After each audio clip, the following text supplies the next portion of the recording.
یہ بات یاد رہے، دنیا کے اندر ہمیشہ سے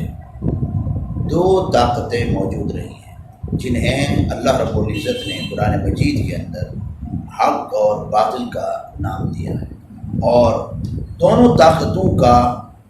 نظام الگ الگ ہے، ان کا نصب العین الگ الگ ہے، ان کا قانون الگ الگ ہے۔ ایک طاقت کہ جس کو باطل کہا جاتا ہے، اس کا جو نظام ہے، اس کا جو نیو ورلڈ آرڈر ہے، وہ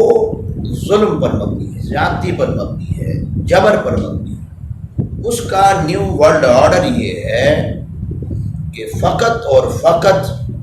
شخصیات کی ناجائز خواہشات کی تسکین کی جائے، لوگوں کی جائز خواہشات کا خون کر کے اپنی ناجائز خواہشات کو پورا کیا جائے، اس کی تسکین کی جائے، لوگوں کے حقوق سلب کیے جائیں، لوگوں سے حق کے آزادی چھین لیا جائے۔ باطل کا نظام اور اس کا نیو ورلڈ آرڈر یہ ہے، اور حق کا نظام اور اس کا نیو ورلڈ آرڈر یہ ہے جہاں جہاں ظلم ہے اس ظلم کو ختم کر کے وہاں انصاف کا بول بالا کیا جائے، جہاں انسانیت غلامی کی جنجیر میں جکڑی ہوئی ہے اسے اس جنجیر سے آزادی دلائی جائے۔ الغرض حق اور باطل کے نظام میں فرق یہ ہے کہ باطل ہمیشہ ظلم چاہتا ہے، زیادتی چاہتا ہے، جبر چاہتا ہے، اور حق اس کا نظام اور اس کا نیو ورلڈ آرڈر یہ ہے کہ اس کا نظام عدل چاہتا ہے، انصاف چاہتا ہے، مساوات چاہتا ہے، لوگوں کو ان کے حقوق دیے جائیں۔ یہ حق کا نظام اور اس کا نیو ورلڈ آرڈر ہے۔ آپ تاریخ اٹھا کر دیکھیں تو تاریخ چیخ چیخ کر آپ کو بتائے گی کہ جہاں کہیں بھی دنیا کے اندر باطل کا نظام آیا ہے، باطل کا نیو ورلڈ آرڈر نافذ رہا ہے، باطل جب بھی پاور میں آیا ہے، جب بھی طاقت میں آیا ہے، اس نے ہمیشہ ظلم، جبر اور استحصال کی داستانیں رقم کی ہیں۔ اس نے ہمیشہ خون کی ہولی کھیلی ہے، اس نے ہمیشہ زمین کے اندر فتنہ و فساد برپا کیا ہے۔ اور دوسری طرف حق کی بھی تاریخ اٹھا کر دیکھیں تو حق نے ہمیشہ اگر جنگ بھی کی ہے، جہاد بھی کیا ہے، تو اس جنگ اور اس جہاد کا مقصد بھی یہی رہا ہے، ظلم کو ختم کر کے، ناانصافی کو ختم کر کے عدل و انصاف کا بول بالا کیا۔ نمرود کی تاریخ اٹھا کر دیکھیں کیا تھا وہاں۔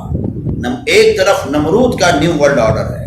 اور دوسری طرف حضرت ابراہیم علیہ السلام کا نیو ورلڈ آرڈر۔ نمرود کا نیو ورلڈ آرڈر کیا ہے؟ اس کا نظام کیا ہے؟ اس کا نظام جبر پر، استحصال پر اور ظلم پر مبنی ہے۔ اس کا نظام یہ ہے کہ فقط اور فقط اسے مانا جائے، فقط اور فقط اس کی ناجائز خواہشات کی تسکین اور تکمیل کی جائے۔ ظلم کی انتہا یہ تھی کہ اس کا نظام یہ تھا کہ لوگ خدا بھی اسے مان لیں، اسے تسلیم کر۔ اس کا ظلم، زیادتی، جبر پر مبنی نیو ورلڈ آرڈر یہ تھا کہ لوگ اپنے ہاتھوں سے تراش ہوئے بتوں کے سامنے اپنی جبین نیاز رفعیں۔ اس کا ظلم اور جبر پر مبنی نیو ورلڈ آرڈر تھا۔ دوسری طرف ابراہیم علیہ السلام کا نیو ورلڈ آرڈر ہے، آپ کلہاڑی لے کر جاتے ہیں، بت خانے جاتے ہیں، وہاں جو بت پڑے ہیں آپ اپنے ہاتھوں سے ان بتوں کو توڑتے ہیں۔ تو یہ ابراہیم علیہ السلام کا کلہاڑی لے کر جانا یہ کیا تھا؟ یہ ایک اعلان تھا، اعلان کر رہے تھے کہ نمرود اب دنیا میں تیرا نیو ورلڈ آرڈر نہیں چل سکتا، تیرا نیو ورلڈ آرڈر ختم ہو چکا ہے۔ اب یہ نہیں ہو سکتا ہے کہ لوگ اپنے ہاتھوں سے تراشے بتوں کے سامنے اپنے آپ کو جھکائیں۔ اب تیرا آرڈر نہیں چل سکتا ہے، اب ابراہیم کا آرڈر چلے گا کہ لوگ اپنے ہاتھوں سے تراشے بتوں کے آگے اپنی جبین نیاز نہیں جھکائیں گے،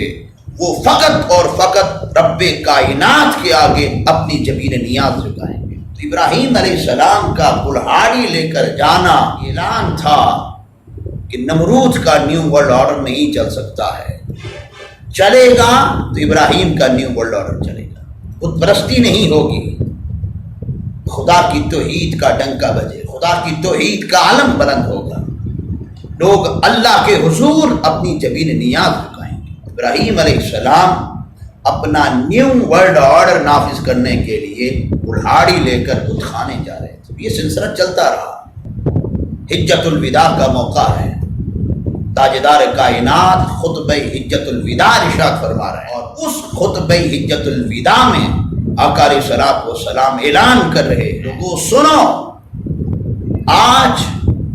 دنیا کے جتنے نیو ورلڈ آرڈر ہیں، جتنے باطل نظام ہیں، وہ تمام نظاموں کو آج میں اپنے پاؤں تلے روند رہا ہوں۔ تاجدار کائنات خطبہ حجت الوداع میں دنیا کے تمام وہ نظام نیو ورلڈ آرڈر جو ظلم، جبر، استحصال پر مبنی تھے، انہیں اپنے پاؤں تلے روند کر رہتی دنیا کے لیے، انسانیت کے لیے تاجدار کائنات ایک نیا عالمی نظام عطا کر رہے تھے۔ یہ تاجدار کائنات کا نیو ورلڈ آرڈر عالمی نظام یہ صبح قیامت تک رہے گا۔ دنیا کے نیو ورلڈ آرڈر آئے اور مٹ گئے، ختم ہو گئے، ان کی داستان بھی ختم ہو گئی، پرانے ہو گئے، لیکن آقا علیہ الصلوۃ والسلام کا جو نیو ورلڈ آرڈر ہے یہ پرانا نہیں ہوگا، یہ صبح قیامت تک نیا رہے گا، اور صبح قیامت تک کا سارا زمانہ حضور کے اس عالمی نظام کا ہے۔ صبح قیامت تک آنے والے تمام زمانوں کے لیے آقا علیہ الصلوۃ والسلام کا یہ نظام ہی کافی ہے۔ ساری کائنات کے لیے صبح قیامت تک آنے والے انسانوں کے لیے آقا علیہ الصلوۃ والسلام نے ایسا نظام، ایسا نیو ورلڈ آرڈر عطا کر دیا کہ جس کا سورج کبھی غروب نہیں ہوگا۔ حاضر محترم، حضرت امام مہدی علیہ السلام آئیں گے، آپ کو ظہور ہوگا، اور آپ چونکہ مجدد ہوں گے تو حضرت مہدی علیہ السلام مجدد ہوں گے، تو آپ آقا علیہ السلام والسلام کا وہ نیو ورلڈ آرڈر، وہ عالمی نظام جو آپ نے خطبہ حجت الوداع کے موقع پر انسانیت کو عطا کیا تھا، اس نظام اور اس نیو ورلڈ آرڈر کی آپ تجدید فرمائیں گے۔ اس وقت جو بھی نظام ہوگا جو ظلم، جبر، استحصال، اس تمام نظام کو اپنے پاؤں تلے روندتے چلے جائیں، اپنے ہاتھوں سے اس نظام کو جڑ سے اکھڑتے ہوئے جائیں گے، وہ چاہے سفیانی نامی شخص کی صورت میں ہو، چاہے صلیبی لشکروں کی صورت میں ہو، عیسائیوں اور یہودیوں کی شکل میں ہو، جس شکل میں بھی جو بھی باطل نظام ہوگا، حضرت امام مہدی علیہ السلام اس نظام کا قلع خامہ فرمائیں گے۔ سفیانی کو باطل نظام ہوگا جو لوگوں پر ظلم کرے گا، جبر کرے گا، استحصال کرے گا، قتل و غارت گری کا بازار گرم کرے گا، امام مہدی علیہ السلام اس سفیانی کو اپنے ہاتھوں سے قتل کر کے اس کے فتنے کو ہمیشہ ہمیشہ کے لیے ختم فرمائیں، اس کے نظام کو ہمیشہ ہمیشہ کے لیے ختم فرمائیں گے۔ پھر روم کے عیسائی صلیبی آپ ان کے ساتھ جنگ فرمائیں گے۔ پھر قسطنطنیہ میں کے مقام میں عالمی جنگ ہوگی جسے الملحمۃ الکبریٰ کا نام دیا گیا ہے۔ اس جنگ میں لاکھوں لوگ مارے جائیں گے، اور حضرت امام مہدی علیہ السلام جہاد فرما کر، جنگ فرما کر قسطنطنیہ کے مقام پر رومیوں کے وہ نظام جو ظلم اور جبر اور استحصال پر مبنی تھے، ان تمام نظاموں کو حضرت امام مہدی علیہ السلام قسطنطنیہ کے مقام پر ہمیشہ ہمیشہ کے لیے دفن فرمائیں گے۔ صلیبیوں کو آپ شکست دیں گے، رومیوں کو آپ شکست دیں گے، ان کے نظام کو آپ ختم فرمائیں گے، سفیانی کو، رومیوں کو آپ شکست دے کر پھر اپنی عالمی خلافت کا اعلان فرمائیں گے۔ پھر آپ اعلان کریں گے کہ آج کے بعد پوری دنیا پر اگر کوئی نظام چلے گا تو نظام مصطفیٰ چلے گا، حضور کا آرڈر چلے گا۔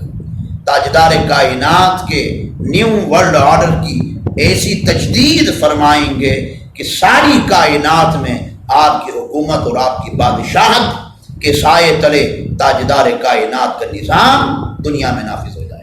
آقا علیہ السلام نے فرمایا کہ دنیا کے اندر 4 لوگوں نے حکمرانی کی ہے، 2 مسلمان تھے، 2 کافر تھے، اور فرمایا کہ 5واں شخص مہدی ہوگا جو پوری دنیا پر حکمرانی کرے، پوری دنیا پر حکمرانی کرے گا۔ اور آپ کی حکمرانی فقط کوئی حکمرانی نہیں ہوگی، بلکہ ایک ایسی حکومت کا قیام ہوگا کہ جس کے اندر عدل ہوگا، معاشی خوشحالی ہوگی، لوگ ہر اعتبار سے خوشحال ہو جائیں گے، ہر اعتبار سے خوشحال ہوگا۔ علیہ السلام نے فرمایا کہ حضرت ابو سعید خدری بیان کرتے ہیں، امام الانبیاء نے فرمایا کہ میں تمہیں مہدی کی بشارت دیتا ہوں جو میری امت میں اختلاف اور اضطراب کے زمانے میں بھیجے جائیں گے۔ آقا نے فرمایا اور وہ زمین میں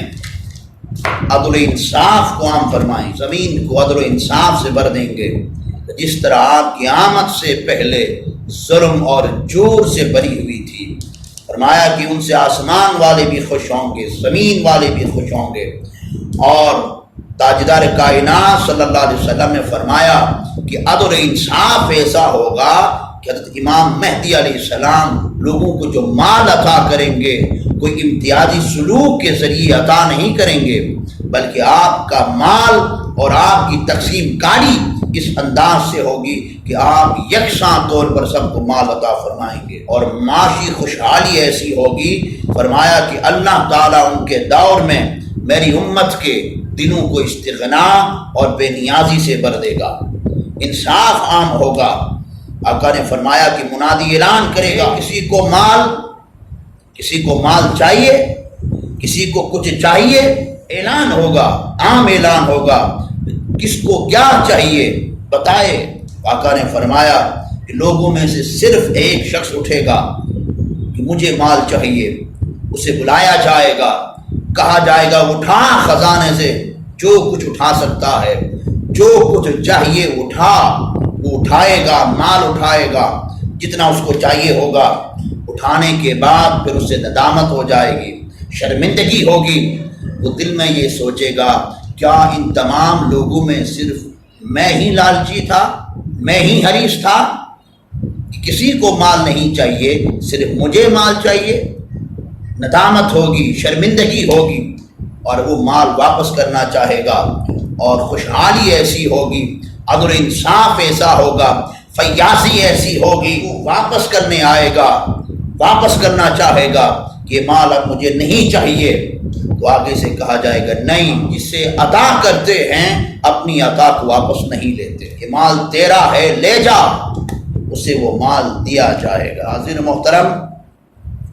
حضرت امام مہدی علیہ السلام کا نیو ورلڈ آرڈر یہ ہوگا کہ دنیا کے اندر عدل انصاف قائم کیا جائے۔ ہاں گنڈا گردی تھی، جہاں معاشی ناہمواریاں تھیں، جہاں مسلمانوں پر جبر کر کے، ظلم کر کے، استحصال کر کے ان کے مالوں کو لوٹا گیا تھا، ان کے خزانوں کو لوٹا گیا تھا، امام مہدی علیہ السلام آئیں گے، اپنا آرڈر نافذ کریں گے، اور مسلمانوں کا لوٹا ہوا مال واپس لا کر مسلمانوں کو عطا فرمائیں گے۔